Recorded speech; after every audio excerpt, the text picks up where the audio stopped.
I'd like to welcome everyone to the second head-to-head for the Battle of the Olympians in the year of the Olympics. You know, it's a great privilege for me as a promoter to sit on this table with a gold medalist from the Olympic Games, a bronze medalist from the Olympic Games, and a young man who is the only young British heavyweight who's beaten the man who we hope is going to win a gold medal for Britain in the super heavyweights, Dillian Whyte.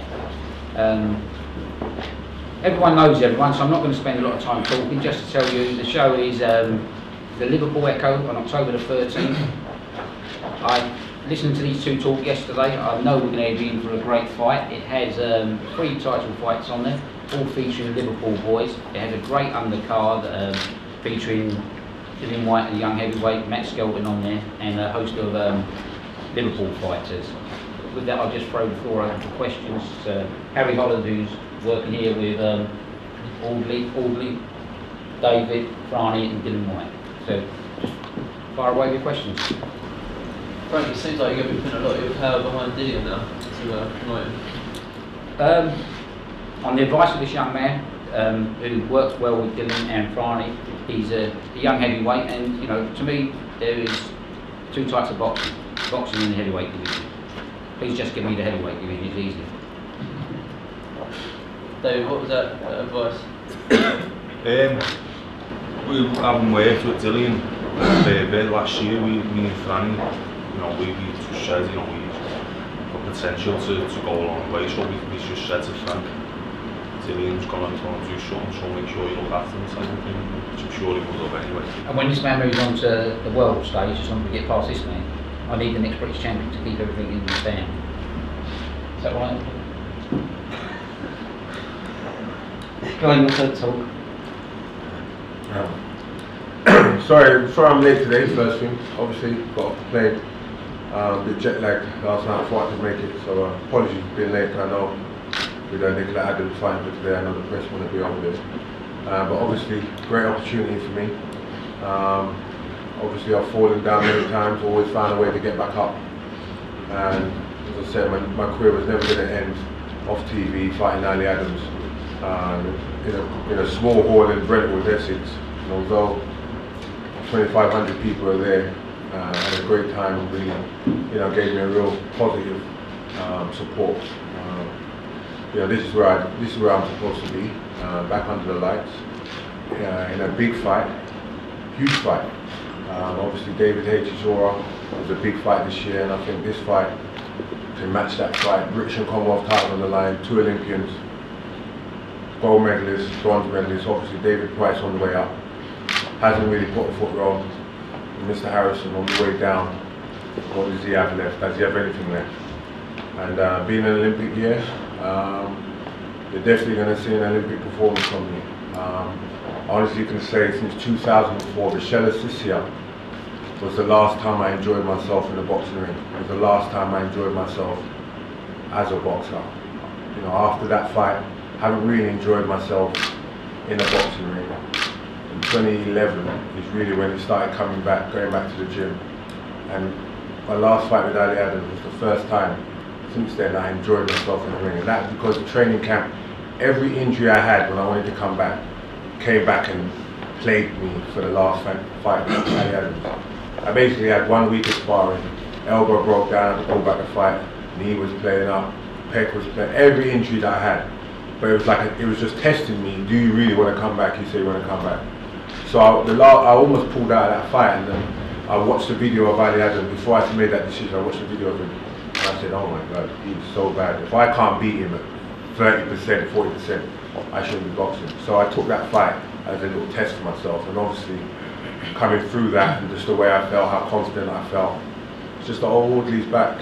You know, and it's taken me a long time, you know, fighting the system and just losing my love for boxing. Definitely 2012, which is ironic being an Olympic year, fighting an Olympian. It's definitely back. So I know I'm in a tough fight. David Price, obviously, you know, I'm grateful for the opportunity. They didn't have to come this route, even though I called them out.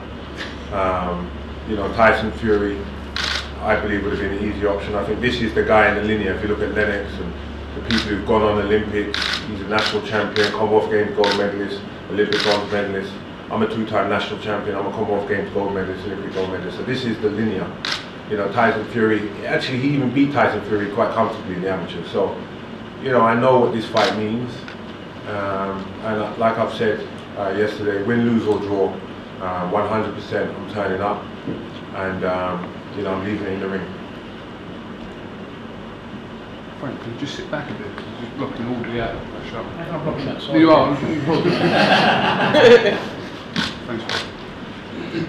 Probably, you said that about Price enjoying yourself. Is there any envy where, you know, Price is in his career, he's got a lot of hunger at the moment, a lot of momentum? No envy at all. Each man, you know, there's a saying, those who have their own pathway, I don't need no map. You know, everyone was trying to tell me how I should do it, and this thing hasn't been done this way. And it's like, it didn't work the way I wanted it to work. You know, maybe there was a bit of naivety in my grand master plan that I thought all the promoters would just welcome me taking away food from their table. Because obviously my plan involved being a master of my own destiny, my own promoter, my own manager. But there's no envy, because my pathway is my pathway. I've fallen down many times, but that was just part of my journey. You know, in terms of growing up, I was 31 years of age, Olympic gold medalist, MBE, you know, obviously financially secure, controlling my own destiny, living life. But I'm still a boy, still needs to grow up. And so all the knocks I've had to go through, it's just been part of my journey. You know, I'm like, back then I was single, living the lifestyle, traveling the world, and just living life all in the fast lane, because I wanted to take it all, and I didn't want to leave nothing on the side. You know, I know when I'm old and grey and they put me in a coffin, I know I've lived my life, I've got the knocks, got the bruises, so I'm happy. I've fallen down, never given up on myself, and I knew that I'm going to get back to this place. So, you know, at 40 years of age, obviously there's injuries. I'm not the guy that was 30, but I'm definitely still got a lot to offer. Do you know what? I'm really excited about, you know, Andy Joshua, a young kid, you know, just like, look at his body, look at his physique, you know, and he just seems like he's destined for gold. I know he's had tough fights through, and but the Olympics really does separate. You win an Olympic gold medal, you know, it takes something to go through round after round. You qualify for the Olympics, that's amazing. You win a medal in the Olympics, that's amazing. You win the gold, that's like out of this world. You know, I've been there, I've done it, I know what it takes. And so Anthony Joshua, Andy Ogogo, all the team, Nicola Adams is fighting today. It takes something to go round after round beating these fighters. Yeah, people say, oh, you get a gift. The harder you work, the more luck you have. So I think all of these guys now, especially with all the amount of medals that we won, I know how I felt in Sydney. Every time somebody won a medal, I heard Steve Redgrave won a medal, then Denise Lewis won a medal, and Richard Folds. Jason, every time they won a medal, it boosted my confidence. So I know all of those guys are in camp. They can't wait to go out there and represent boxing and get boxing on that podium here in the national anthem. So I just know those guys in that camp must be just pumped. Lee, how much pride do you take out of the Olympians since? What? How much pride do you take out of the Olympians since 2000? Oh, big pride. You could never, you know, that's going to go with me to my grave. That's an Olympic gold medal, something that had to be done for 32 years. This is a boy who grew up in Stonebridge, Northwest 10, Harrow, no qualifications, Felton Young Offenders Institution. To turn my life around how I've done. You see how happy I am? I'm truly what blessed. about the Olympians since you won the gold? The Olympics is there. It's like a blazer on my chest, like a badge of honor here. 24/7, 365. That's how I walk around. And what about our boxers since then in the Olympics? Do you think Yeah, it's fine enough? listen, like I said, I've just said it, to get to the Olympics and to win a gold medal, win any kind of medal, even just to go there, it's a badge of honor. It's a badge of honor. It's a proud moment to be there. You got your whole of your team, got all these famous people who, you know, I went to the Olympics, nobody really knew who I was other than boxing people. It's an amazing, amazing feeling and an amazing accomplishment. And that's why I don't care what anybody says to me. Trust me, all the arrows I walk around proud, 24/7, 365. Because I know what I've done, less than 1% of the country is ever going to do. And so, you know what? it's all good. It's all good. You know, I'm like back in the limelight again in this big fight, and it's just I can't complain, man. Life has been good to me.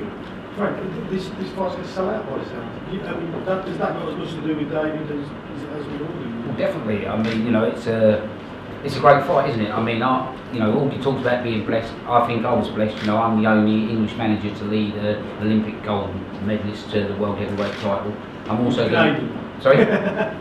Whatever he was, he still won it, and he won it under Great Britain. You know, he was born in West Ham, and I'm going to take the first bronze medalist winner to the world heavyweight title. You know, I'm a great believer that I'm as blessed as Aldi. So it's yeah, and there's a story to the whole of this. This fight, I think, you know, we're up against the Olympics at the moment. We're not getting the coverage we should get. You know, with boxing doing what it is, I think if we do well in the boxing in the Olympics over the next up until Sunday, this fight will then just follow straight onto that, because these are two Olympics. And you know, I agree with everything Aldi Harrison says. It takes something special to get to the Olympics, and David will answer that question as well. What he went through, you know, these guys have done their career right. They've done it the proper way, and it's the only way to do it. You expected a sell? Sorry? What does it hold? I'm hoping for a sellout. What will it hold? We'll hold 9,000, but we set up, yeah. I'll answer that question as well, man. I mean, obviously, Aldi Harrison's a big name that is going to attract a crowd to a fight, but it is in Liverpool. People want to see me fight. I'm coming through, and I'm wrecking everything in my structure, you know, in my path. I mean, everyone who's they're putting in front of me and taking out, and that's what people want to see. People want to see excitement in the heavyweight division, and people want to see people getting put on the back, and that's what I've been doing. So a lot of people are going to want to see me fight for that reason. David, after this fight's out of the way, I know he was due to fight out in Atlantic City. Is that something, past this fight, you're going to look to do more fights out in America, or are you going to... That's something that Frank can deal with. He's my manager there, also. So, you know, that's up to Frank. I'm not looking one day past this Aldi Harrison fight, because it's such an important fight for me and my future, my career. And it's such a dangerous fight. If it was to look past Aldi Harrison, I'd be a foolish man.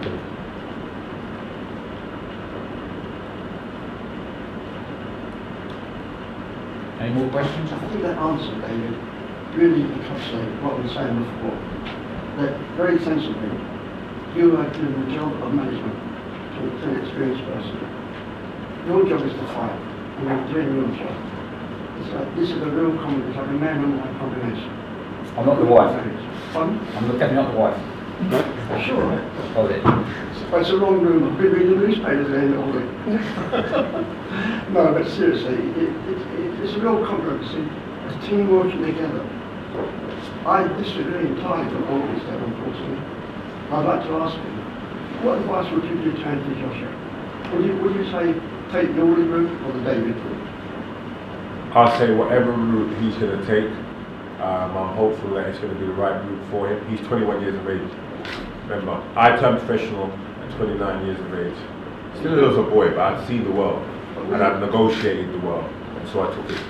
And there's no regrets, like I said, there's no regrets, no complaints. And Anthony Joshua's got the whole world ahead of him. 21 years of age. I tell you what I will give him, and I will give him this, and I will say this to people. Had I got focused in life early on, who knows how great I could have been. I agree. I got focused in life. You talk about 9 years of age coming out of Felton, talking about going back to college, 28 getting a university degree, 29 winning the Olympics, 30 becoming an MBE. Had I got this talent was always here, and a lot of people don't find their talent because they're out there running the streets what I was doing. I got focused late in life. So what I will say to people is it's important that, because when I was 27 at university, I had these 18-year-olds having the time of their life. I couldn't do that because I had to stay focused. And so you should do it when it's free. You should take education seriously and get an education if you can. Get qualifications some way, somehow, because life moves in the real time. You don't get a chance to pull it back. So at 29 years of age, I've got the world at my feet. I wanted to now go and celebrate and live my life because I didn't want to do it on catch up. So it's important that you do it when you're young, that you stay focused, you realise your talents early, because then you're not going to be playing chase. And what I'm really doing is playing catch up. You know, I'm 40 years of age now, age-wise, I'm still going. Because my goals in life are not achieved so I have to still keep going. So I think what I will say to people is it's very important that when you're young, that you stay focused and you try to make good decisions, so you don't have to like be on catch up. So that's what I will say. And Andy Johnson is 21, so he's obviously doing it the right way. He had some bad news. He's obviously got focus because you got the talent to do it when you're younger, and you got the energy and you got the withdrawal to do it. So my important message is the bigger. Because I'm all about big picture. We can talk about did he do it right, irrelevant. I'm still here now, so we can move on. But what I will say, big picture, is stay focused in life, whether you got mum or dad, and make good decisions. And that's it. That's the big picture. Try to make good decisions, because there is no regrets in life. There's only lessons. But at 21, I think we're going to. So we're going on we're here about October the 13th. So let's concentrate on October the 13th. Could I ask how important it is to be early in your career, to be boxing in your hometown? So a lot of boys, like Joe Calzaghe, didn't really box in Wales, didn't build nothing up. Is it important to you to be boxing in Liverpool early in your career? Yeah, it is for me. I've been lucky enough to I think the last 4 or 5 fights have been in Liverpool, and slowly but surely we're building the fan base, and again it's down to the performances and putting on in the ring and bringing excitement, knocking people out, and the local fight fans are getting right behind me, and that's proven that we've moved from Aintree in the last fight, which was 4,000 sellout, and now we're going to the Echo Arena, which is the next logical step up. And yeah, it's good for me to build this fan base, but you know, I don't want to just restrict myself to Liverpool, because I am British at the end of the day, and I do want the whole country to get behind me when we can.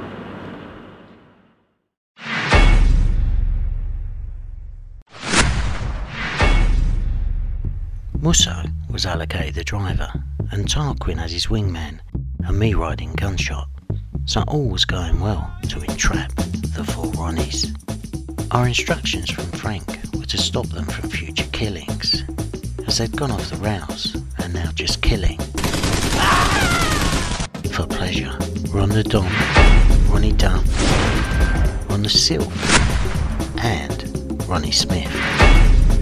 So the job was given to us, as we were just as bad in many ways, apart from it was always business and never pleasure.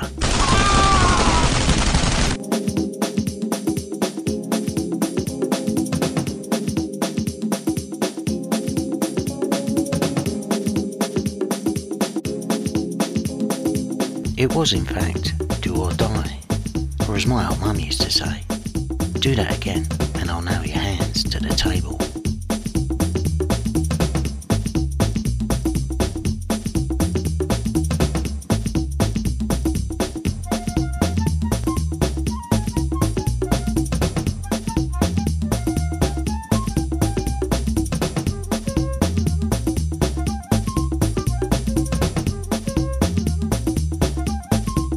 And we were ready, or at least we thought we were.